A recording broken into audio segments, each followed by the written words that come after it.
নমস্কার, কলকাতা টিভিতে আপনাদের স্বাগত। আজ সারা দিন ধরেই আমাদের নজর রয়েছে 152টি কেন্দ্রের দিকে, যেখানে প্রথম দফার ভোট গ্রহণ পর্ব চলছে এবং আজ সকাল থেকেই প্রতিটা মুহূর্তের আপডেট আমরা পৌঁছে দিচ্ছি আপনাদের কাছে কলকাতা টিভির মাধ্যমে। এবং এই মুহূর্তের যে আপডেট, প্রথম দফায় বেলা 3টে পর্যন্ত যে ভোট পড়েছে সেই ভোটদানের হার 78.77%। সবচেয়ে বেশি ভোট পড়েছে দক্ষিণ দিনাজপুরে। দক্ষিণ দিনাজপুরে ভোট পড়েছে 81.49%। সবচেয়ে কম ভোট পড়েছে কালিম্পংয়ে ভোট পড়েছে 74.07%। ঝাড়গ্রাম জেলায় 81.4% ভোট পড়েছে দুপুর 3টে পর্যন্ত। বাঁকুড়ায় ভোট পড়েছে 3টে পর্যন্ত 79.88%। পুরুলিয়ায় ভোট পড়েছে 3টে পর্যন্ত 75.97%। মুর্শিদাবাদে ভোটের হার 3টে পর্যন্ত 79.72%।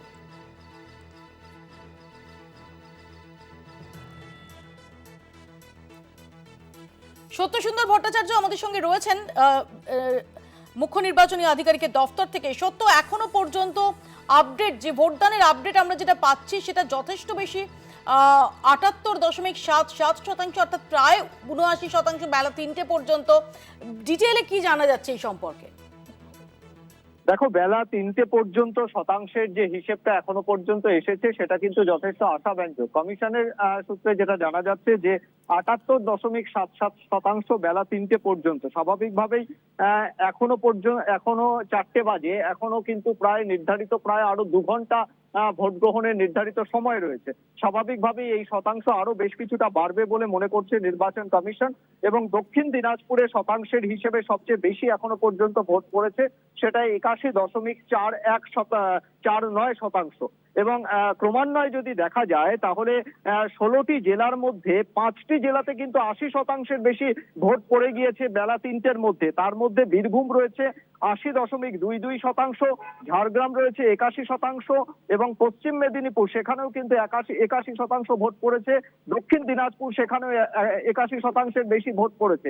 স্বাভাবিকভাবেই 5টি জেলায় ইতিমধ্যেই 80% অতিক্রম করেছে।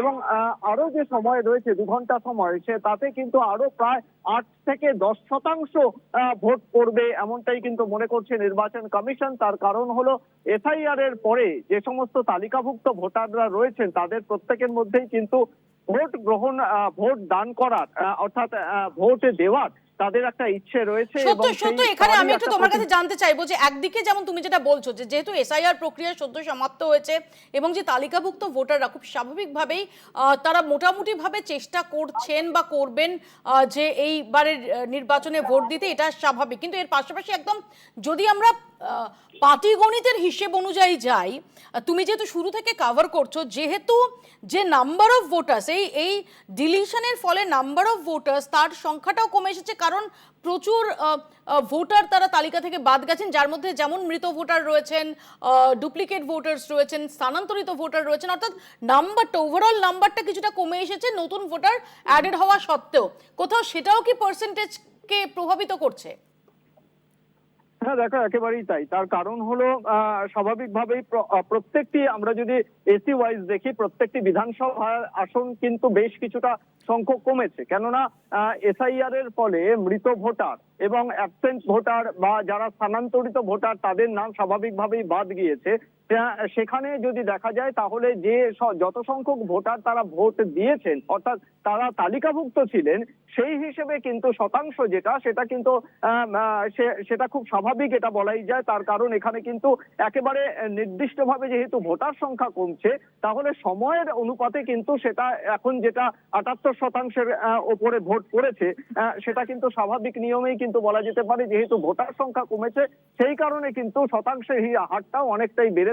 এবং সেই জায়গায় দাঁড়িয়ে বেলা 3টে পর্যন্ত 5টি জেলাতে 80%-এর বেশি ভোট ইতিমধ্যেই হয়ে গিয়েছে বলে কমিশন সূত্রে জানা যাচ্ছে। সত্য, তুমি একটু আমাদের সঙ্গে থাকো, আমি তোমার কাছে আবারও ফিরবো। আমাদের সঙ্গে এই মুহূর্তে টেলিফোন লাইনে রয়েছেন সুমন ভট্টাচার্য, সাংবাদিক ও রাজনৈতিক বিশ্লেষক। সুমনদা, মৌপিয়া কথা বলছি। সুমনদা, আমরা এই বেলা 3 তিনটে পর্যন্ত যে ভোট পার্সেন্টেজ দেখতে পাচ্ছি যে 78.77% এবং বেশ কিছু জেলায় ইতিমধ্যে 80% ক্রস করে গেছে, কি মনে হয় একদিকে তো ডেফিনেটলি এসআইআর পরবর্তী সময় তালিকাভুক্ত ভোটাররা তাদের ভোটদানের উৎসাহ এবার অনেক বেশি, তারা চাইছেন ভোটটা দিতে, এটা যেমন একদিকে ঠিক। তারপর আমরা যদি একদম নিখাত পাটিগণিতের অঙ্কে যাই যে যেহেতু ডিলিশন একটা বড় অংশ ডিলিশন হয়েছে, তাই ওভারঅল যে ভোটের নাম্বারটা সেটা ভোটারের নাম্বারটা একটু কমে এসেছে, এটা কি কোথাও ছাপ ফেলছে এই ভোট পার্সেন্টেজে?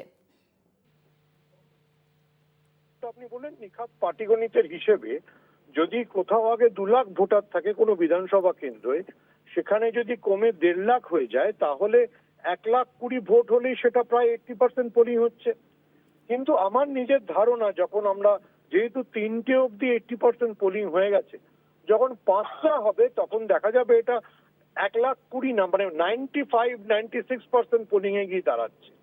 আমার ধারণা যেটা বিজেপির হিসেব ছিল এসআইআর করে মানে তারা তাদের নিজেদের মতো করে গ্রাউন্ডটাকে তৈরি করে নেবে, তার কাউন্টার হচ্ছে। অর্থাৎ লোকে যত লোক এমনিতে ভোট দিত তত লোক তো ভোট দিচ্ছেই, কিন্তু একটা আতঙ্কে বলুন বা একটা যে ওরা এতটা বাড়াবাড়ি করছে, আমরা পাল্টা শিক্ষা দেব, এই যে একটা পাল্টা ক্যাম্পেইন চলেছে সেটার এফেক্টও পড়ছে। অর্থাৎ দেখা যাবে, আমি যেটা আগে আপনাকে একটা বিধানসভা কেন্দ্র 2 লাখের একটা বিধানসভা কেন্দ্র ধরেই বলছিলাম, যদি আগের বার 1,20,000 ভোট পড়ে থাকে, সেটা আগের বার ছিল 60%, সেটা এখন হয়ে যাবে 80%, কিন্তু না 80% থামবে না, ওটা 1,35,000 1,40,000 চলে যাবে, which will become almost 90% polling. মানে যেটা কিন্তু সাধারণ পাটিগণিত বা যেভাবে সবাই ইলেকশন প্ল্যান করেছিলেন সেটাকে আপসেট করে দেবে। আমার মনে হয় সেটা বিজেপির জন্য একটা চ্যালেঞ্জ, নতুন চ্যালেঞ্জ। সুমন্ত, এখানে আমি একটা বিষয় একটু মেনশন করতে চাইবো যে আমরা সদ্য বিহার ইলেকশন দেখেছি এবং এমনিতে একটা একটা মানে আমি এসআইআর প্রসঙ্গ এই অ্যারিথমেটিক বাইরে রেখে বলছি, এমনিতে একটা ধারণা অনেক সময় হয়ে আসতো যে প্রচুর প্রচুর ভোটার্স টার্ন আউট মানে হতে পারে সেটা প্রতিষ্ঠান বিরোধী, কিন্তু আমরা সদ্য সমাপ্ত বিহার ইলেকশনেই দেখেছি যে সেখানেও এসআইআর পরবর্তী সময়ে এরকমই ভোটিং পার্সেন্টেজে ঝোড়ো ব্যাটিং আমরা দেখেছিলাম। সেই জায়গায় দিয়ে গিয়ে কিন্তু দেখা গেছে যে এটা সরকার বিরোধিতা হাওয়া সেটা নয়, কোথাও সেই দিকটাও কি খুব ইম্পর্টেন্ট? আমার ধারণা পশ্চিমবঙ্গের যে হাওয়াটা বইছে সেটা অ্যান্টি বিজেপি হাওয়া বইছে, সেটা অ্যান্টি তৃণমূল নয়, যেটা হওয়া উচিত ছিল। অর্থাৎ আপনার বেসিক প্রশ্নটাকে যদি আমি একটু এক্সটেন্ড করি, যে একটা এই ভোটটা তৃণমূল সরকারের পারফরমেন্স বা তৃণমূল সরকারের পক্ষে বিপক্ষে হওয়া হচ্ছে না, এই ভোটটা সারপ্রাইজিংলি হ্যাড বিকাম, বা এই ভোটটা হয়ে গেছে সারের পক্ষে সারের বিরুদ্ধে ভোট। এই ভোটটা মানে এমন একটা জায়গায় নিয়ে চলে গেছে, যেটা আপনার মূল প্রশ্ন ছিল, এটা প্রতিষ্ঠান বিরোধী ভোট। মানে এখানে প্রতিষ্ঠান অর্থে তৃণমূল সরকারকে ধরলে হবে না, এখানে প্রতিষ্ঠান অর্থে হয়তো নির্বাচন কমিশন এবং কেন্দ্রের বিজেপি সরকারকে ধরতে হবে। সুমন্ত, ধন্যবাদ। সুমন ভট্টাচার্য আমাদের সঙ্গে টেলিফোনে ছিলেন। সত্য সুন্দর ভট্টাচার্য, সত্য কি আছো টেলিফোন লাইনে? হ্যাঁ হ্যাঁ, সত্য, আমি এর পাশাপাশি আজকে যেহেতু সারা দিন ধরে যেভাবে নির্বাচন পর্ব চলছে এবং নওদা বা কুমারগঞ্জ এই সব জায়গায় কিছু অশান্তির ছবি এলেও মোটের ওপর যেভাবে আমরা দেখতে পাচ্ছি যে এখনো বড়সড় কোনো অশান্তির খবর নেই, এর বাইরে নির্বাচন কমিশন এটাকে কিভাবে দেখছে, কি জানা যাচ্ছে সূত্র মারফত? দেখো, সকাল থেকে বেশ কিছু জায়গায় অশান্তির খবর ইতিমধ্যেই কমিশনের নজরে এসেছে এবং সেই অনুযায়ী তারা প্রয়োজনীয় নির্দেশ দিয়েছে। যেটা সর্বশেষ আপডেট কমিশন সূত্রে জানা যাচ্ছে যে 3টে জেলার ক্ষেত্রে মুর্শিদাবাদ, কোচবিহার এবং বীরভূম, এই 3টে জেলাতে কিন্তু কেন্দ্রীয় বাহিনীকে বিশেষভাবে সতর্ক করেছে নির্বাচন কমিশন। তার কারণ এর আগে যে ধরনের বেশ কয়েকটি ইনসিডেন্টের ঘটনা কমিশনের নজরে এসেছে, সেই পরিপ্রেক্ষিতে কিন্তু যাতে প্রয়োজনীয় ব্যবস্থা নেওয়া যায় সেই লক্ষ্যেই কিন্তু এই নির্দেশ এসেছে। তার কারণ হলো ইতিমধ্যেই আমরা দেখেছি যে গতকাল রাতে নওদায় যে বোমাবাজির ঘটনা ঘটেছিল সেখানে 2জনকে গ্রেফতার করা হয়েছে। লাভপুরে যেখানে বিজেপির যিনি এজেন্ট ছিলেন তার মাথা ফাটিয়ে দেওয়া হয়েছে, সেখানে সেক্টর অফিসারকে শোকজ করা হয়েছে। কুমারগঞ্জে যেখানে বিজেপি প্রার্থী শুভেন্দু সরকার, তাকে মারধরের ঘটনা কমিশনের নজরে এসেছে, সেখানে 5জনকে গ্রেফতার করা হয়েছে এখনো পর্যন্ত কমিশনের তরফে, এমনটাই আপডেট পাওয়া গিয়েছে।